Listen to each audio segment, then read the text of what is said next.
मेरी सभी बहनों को आने वाली करवा चौथ की बहुत बहुत शुभकामनाएं। करवा चौथ माता और पार्वती माता की कृपा से सभी का सौभाग्य अखंड रहे, इसी मंगल कामना के साथ आज की इस वीडियो में मैं आप सभी को करवा चौथ की संपूर्ण पूजा विधि बताऊंगी। तो देखिए, कई बार ऐसा होता है जब हम अकेले होते हैं, कहीं बाहर रह रहे होते हैं, तो हमें पूजन अकेले ही करना होता है। तो ऐसे में किस तरह से पूजन करें, करवे में क्या भरें, करवे कैसे फेरें, इस तरह की सभी जानकारी और सभी प्रकार की विधियां मैं आपको इस वीडियो में करके दिखाऊंगी। तो वीडियो को अंत तक ज़रूर देखिएगा।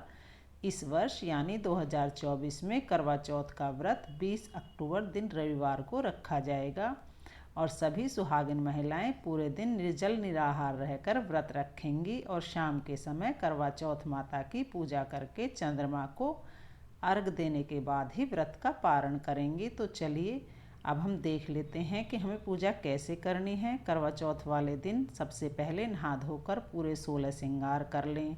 मेहंदी वगैरह आप लोग एक दिन पहले ही लगा लें और खूब सारी हरी हरी लाल लाल नई नई चूड़ियाँ पहनें। अपनी शादी का जोड़ा भी आप पहन सकते हैं या अपनी शादी की चुनरी पीलिया उसे आप ओढ़ लेंगे। उसके बाद हम एक चौकी लगाएंगे, तो चौकी पर हम लाल रंग का वस्त्र बिछा लेंगे। अब हमें चौकी पर करवा चौथ माता को विराजमान करेंगे। तो करवा चौथ माता का आपको कैलेंडर या फोटो जो भी आपके पास उपलब्ध हो, या फूलों का आसन या चावल का आसन देते हुए आप उन्हें विराजमान कर लें। और देखिए, इस पूजन को कहीं कहीं सुबह किया जाता है, सुबह कथा पढ़ ली जाती है, और कहीं कहीं पर देखिए शाम के समय किया जाता है। तो हमारे यहाँ पर इस पूजन को शाम के समय किया जाता है, चंद्रमा के उदय होने से थोड़ा पहले ही। इस फोटो में देखिए गणपति जी बने हुए हैं, तो गणपति जी की पूजन भी हम यहीं पर कर लेंगे। अगर आप अलग से गणपति जी की स्थापना करना चाहें तो अपने मंदिर के गणपति जी को आप स्थापित कर सकते हैं। चौकी पर देखिए, अगर आपके पास फ़ोटो है तो आप पिछले साल की फ़ोटो में भी पूजा कर सकते हैं। और अगर कैलेंडर लेते हैं तो हर साल हमें नया कैलेंडर लेना होता है। अब क्योंकि मैं आपको संपूर्ण विधि बता रही हूँ, तो यहाँ पर मैं कलश की स्थापना करूँगी। बहुत से लोग करवा चौथ के व्रत में कलश की स्थापना करते हैं और बहुत से लोग कलश की स्थापना नहीं करते हैं। तो अगर आपके यहाँ पर कलश स्थापित किया जाता हो तो आप कलश स्थापित ना ज़रूर करें, और नहीं की जाती हो तो इस विधि को आप स्किप कर सकते हैं। तो चावल से मैंने यहाँ पर अष्टदल कमल बना लिया है। उसके बाद हम एक तांबे या पीतल का कलश लेंगे। कलश में एक स्वास्तिक हमें पहले ही बना लेना है और हम कलश के कंठ पर मौली बांध लेनी है। अब कलश के अंदर सबसे पहले हम गंगा जल डालेंगे। इसके बाद कलश को शुद्ध जल से भर देंगे। हल्दी, सिक्का, सुपारी, अक्षत और कलश के अंदर हम कुछ चावल डाल देंगे। अब हम इसमें आम के पत्ते सजा देंगे। देखिए, अगर आपको आम के पत्ते ना मिलें तो आप अशोक के पत्ते प्रयोग कर सकते हैं। मैं यहाँ पर अशोक के पत्ते प्रयोग कर रही हूँ। अब इसके बाद चावल से भरी हुई प्लेट हमें रखनी है, ढक्कन रख देंगे हम इसके ऊपर। और इसके बाद देखिए, सभी पत्तों को हम यहाँ पर रोली से टीक देंगे। आप रोली या चंदन से पत्तों को टीक जरूर लीजिएगा।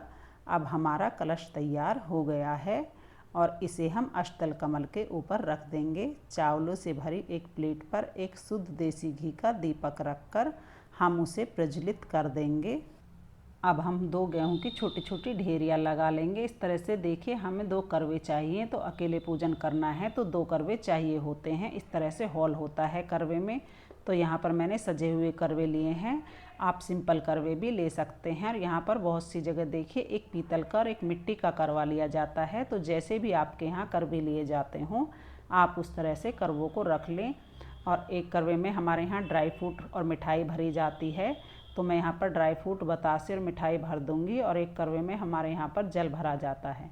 तो इस तरह से देखिए 2 करवे तैयार किए जाते हैं। और जो जल वाला करवा होता है वो हमारा होता है, और जो मिठाई वाला ड्राई फ्रूट वाला करवा होता है वो पार्वती माता के नाम का होता है।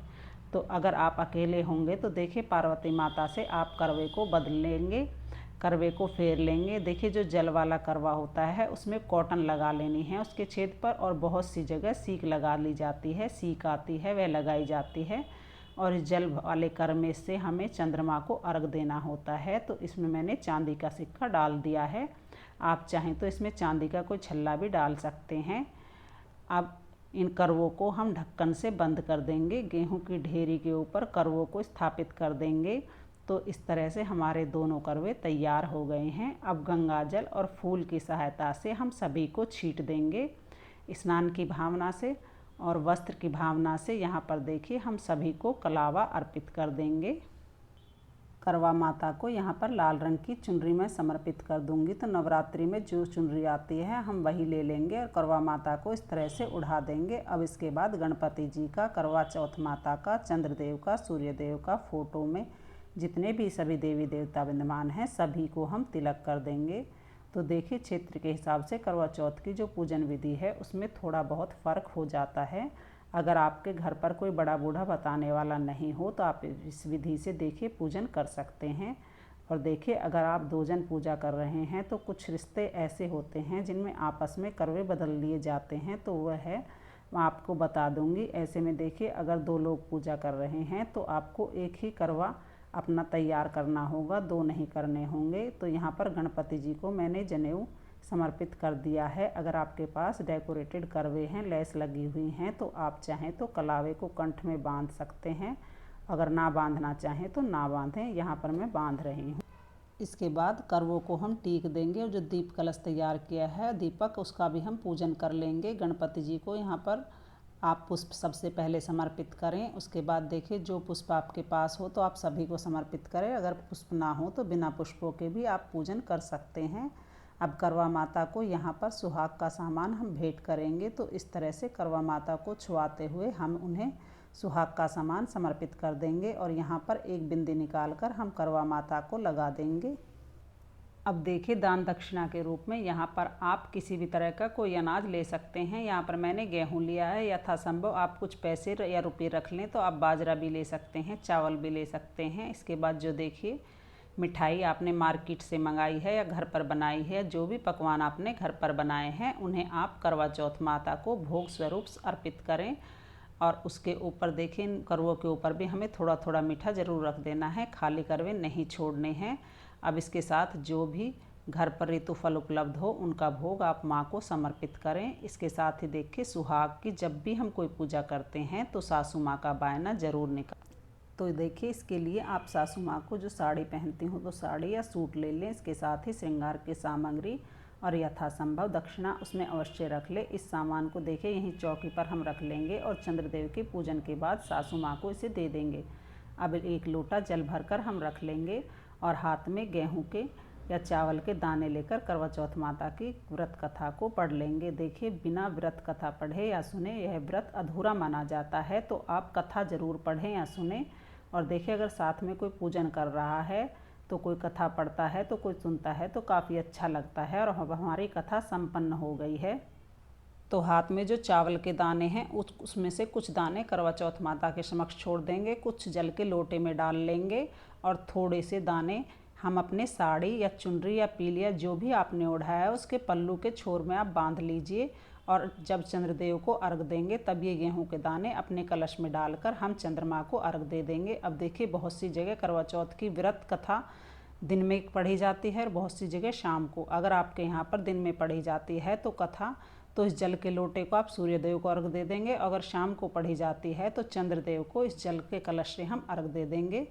तो उस जल में हम यह मिला लेंगे और सासू माँ के बायने को आप मिनस कर रख दीजिए। साथ में ही जिस छलनी से आप चंद्रमा को देखेंगे वो छलनी भी आप यहीं पर रख लीजिएगा और मिट्टी का या आटे का दीपक ले लीजिएगा, क्योंकि छत पर जब हम पूजन करने जाएंगे तो दिया हमें वहीं पर छोड़कर आना होगा।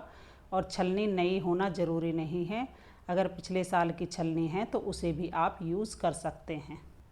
अब धूप दीप से हम प्रेम पूर्वक सबसे पहले गणपति जी की, फिर करवा चौथ माता की, पार्वती माता की आरती करेंगे। दीप कलश का दीपक हमें नहीं उठाना है, आप अलग से दीपक जलाइए। और देखिए चौथ की जो तिथि होती है उस पर गणपति जी का पूजन विशेष रूप से किया जाता है, तो आप गणपति जी की आरती सबसे पहले गाइए।